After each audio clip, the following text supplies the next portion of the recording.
semuanya, perkenalkan nama saya Valerie Odeklodora. Saya dari Prodi Ilmu Komunikasi Angkatan 2021 dengan NIM 36202117. Di sini saya akan mempresentasikan tugas critical writing yang berjudul Pandemi Mengerus Ekonomi.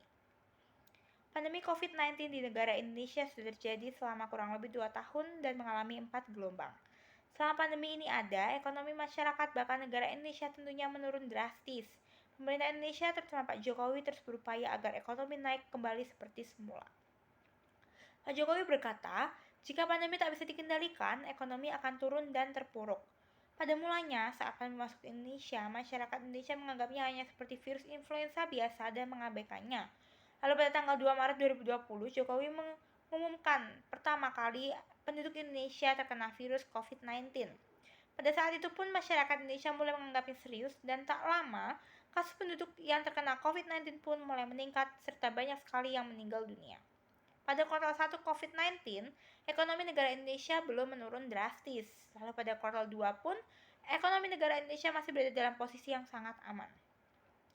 Sri Mulyani Indrawati memprediksi pertumbuhan ekonomi pada kuartal 2 2021 berkisar 7,1% sampai dengan 7,5% year on year. Angka tersebut telah dikoreksi ke bawah dari proyeksi sebelumnya yang berada di rentang 7,1% hingga 8,3% year on year. Lalu dalam beberapa hari terakhir di periode akhir kuartal 2 2021, dipercaya telah mengerus ekonomi negara Indonesia. Data Badan Pusat Statistik menunjukkan penurunan pertumbuhan ekonomi tahunan negara Indonesia yakni minus 5,32% dalam nilai produk domestik bruto. Pada kuartal 3 pandemi, pemerintah negara Indonesia mulai mengadakan PPKM. Kepala Badan Pusat Statistik, Margo Yuwono mengatakan, pertumbuhan ekonomi negara Indonesia pada kuartal 3 2021 mencapai 3,51% secara tahunan, lebih melambat dibandingkan kuartal 2 yang mencapai 7,7%. Pada kuartal 4, ekonomi di Indonesia diprediksi sangat baik. Angka pertumbuhan ekonomi negara Indonesia pada kuartal keempat yang terkontraksi minus 2,19% atau minus 2,7 full year. Namun, para pemerintah tetap mengharapkan adanya kedisiplinan masyarakat Indonesia selama pandemi masih ada. Seperti yang dikatakan staf khusus Menteri Keuangan Republik Indonesia bidang perumusan kebijakan fiskal dan makroekonomi yaitu Masyita Kristalin. Hadirnya pandemi COVID-19 membawa perubahan bagi dunia dengan berbagai tantangan yang tidak pernah terbayangkan sebelumnya.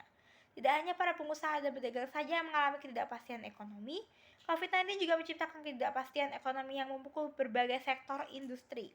Dr. R. Stefanus C. Handoko, Eskom, MM, anggota DPRD DIY, yang juga menjadi pengamat kebijakan publik dan pelaku bisnis, menyampaikan minimal ada 5 dampak besar pandemi COVID-19 bagi perekonomian nasional.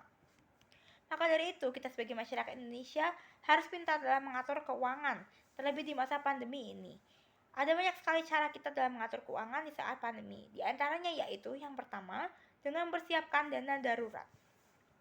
Mempersiapkan dana darurat di saat pandemi sangat penting karena dalam masa pandemi banyak sekali hal yang tak terduga seperti di PHK.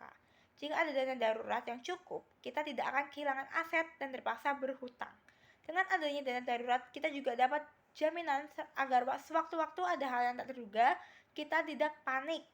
Selain menyiapkan dana darurat, kita juga bisa mengatur keuangan kita dengan cara yang berinvestasi. Investasi sangat menguntungkan, juga membantu kita mempersiapkan dana dalam waktu jangka yang panjang. Berinvestasi juga melatih kita untuk hidup hemat, seperti peribahasa berakit-rakit ke hulu, berenang-renang ke tepian, bersakit-sakit dahulu, bersenang-senang kemudian. Yang artinya bersusah dahulu dan bersenang-senang kemudian. Selain itu, berinvestasi juga membuat kita memiliki jaminan keuangan dan juga yang tidak kalah penting yaitu memiliki asuransi. Memiliki asuransi jiwa atau asuransi kesehatan adalah salah satu keputusan yang sangat tepat karena dapat membantu kita untuk membayar seluruh biaya pengobatan pada saat kita sakit. Sehingga, biaya yang kita punya semuanya tidak habis untuk biaya pengobatan saja.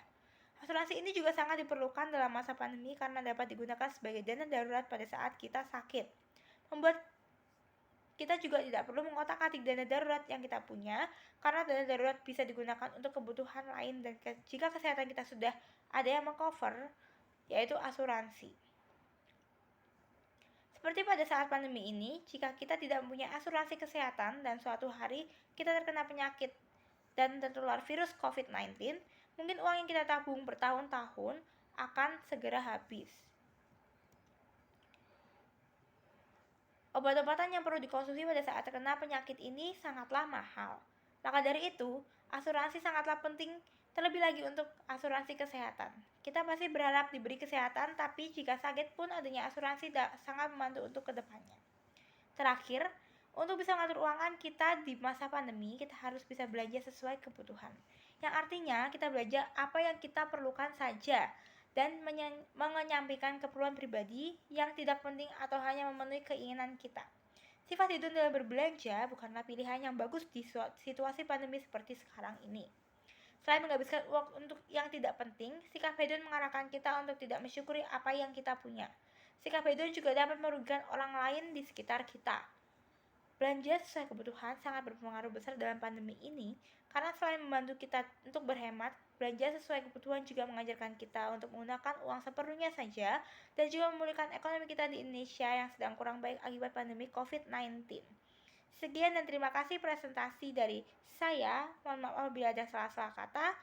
Terima kasih sudah mendengarkan. Sampai jumpa.